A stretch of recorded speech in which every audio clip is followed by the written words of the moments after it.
Okay, so do you believe in the Christian God and accept all of his teachings? Well, this affects everyone in the world, based on the world leaders. They have influence over policies and decision making. These people in this picture right here control a lot of people all over the world, billions, in fact.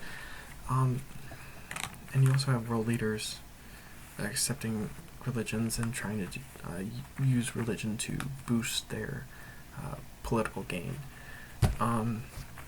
So I've met people in Congress, and I've watched the news recently, and I've started to see more politicians like going more for their religion and using that religion to put policies in place that are based on their own religion. Now this is not okay.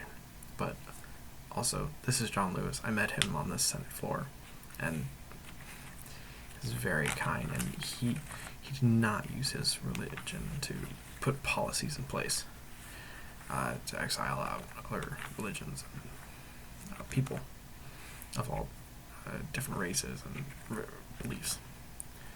But so putting religion in politics, this exiles people because they don't have, if they don't believe in that religion that the policy is based on, then they're being exiled, and they might also be forced to participate or do something to accept another religion or to practice another religion, parts of it, and it's not based on their own, so that also exiles them. And it might also create this false prophet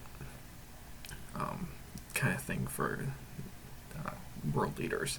We idolize them and think of them as like a godlike people, and we worship them. But in the U.S., because it's a first world country, we have more access to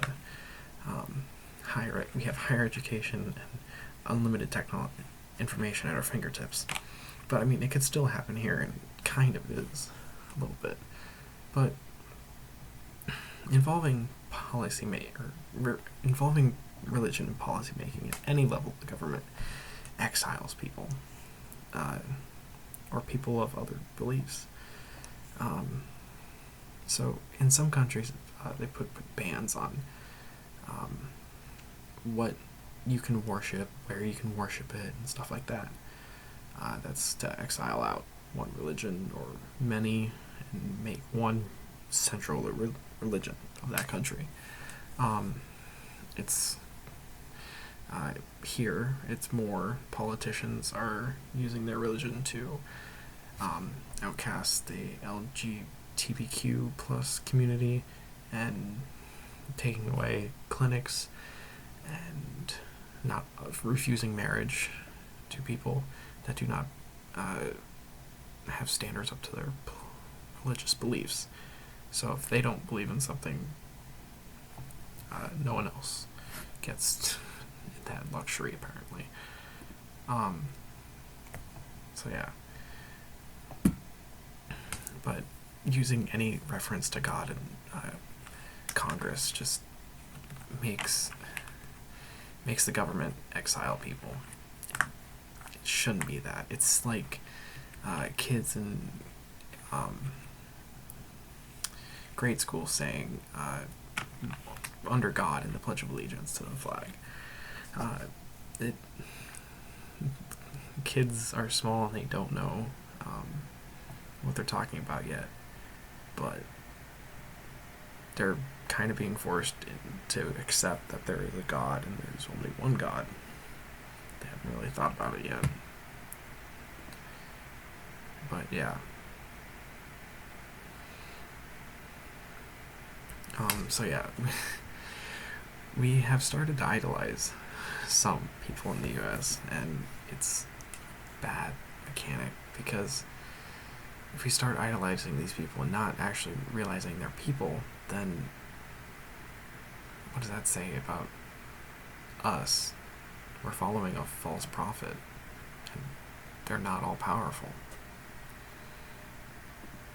and they're using their religion to take away power from, or their rights away from certain groups of people, or many groups of people. But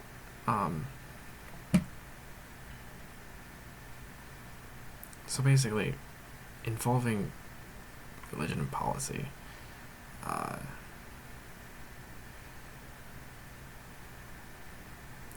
we kind of force people to follow that religion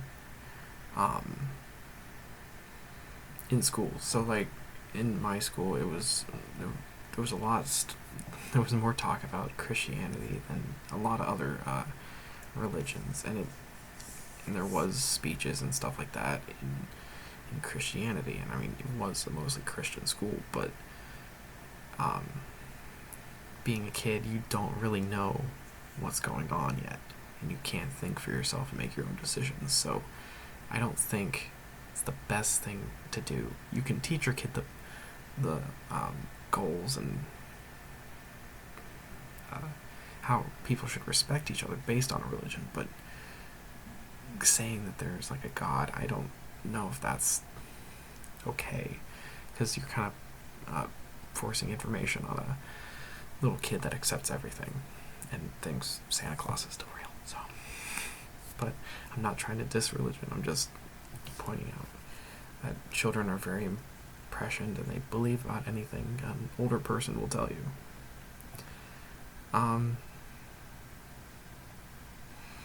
So, yeah, involving religion.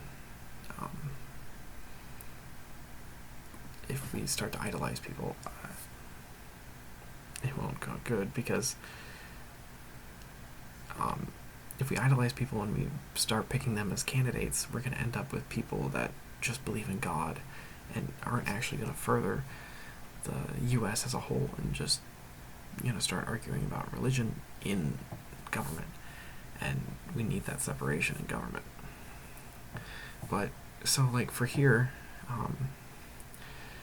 Christians are overrepresented in Congress. I mean, Christianity is the biggest percent in the U.S., but it's overrepresented in Congress. And I mean,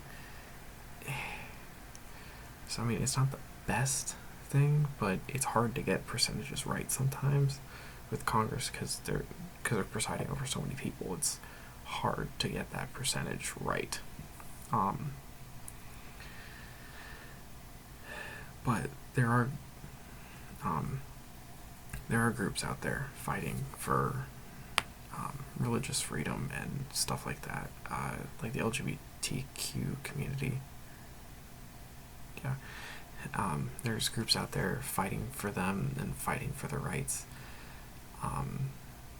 And basically, any group that's doing this is basically, they want your vote. You control these politicians. You vote for them. So, in reality, just vote for people that aren't using their religion to get policies elected, or push policies based on their religion, or their beliefs in their religion. Focusing more on the policy itself, and does it benefit the community or the government in its entirety. But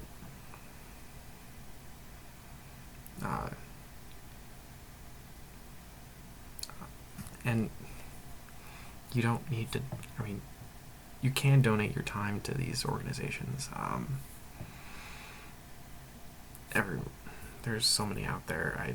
It's hard to put one out there, but really, it's just the voting booth in November. That's the biggest difference you can make in this separation of church and state, is electing the people that will put other humans before their religion, and be able to see the bigger picture instead of just seeing, oh, I'm furthering my beliefs in God through this policy.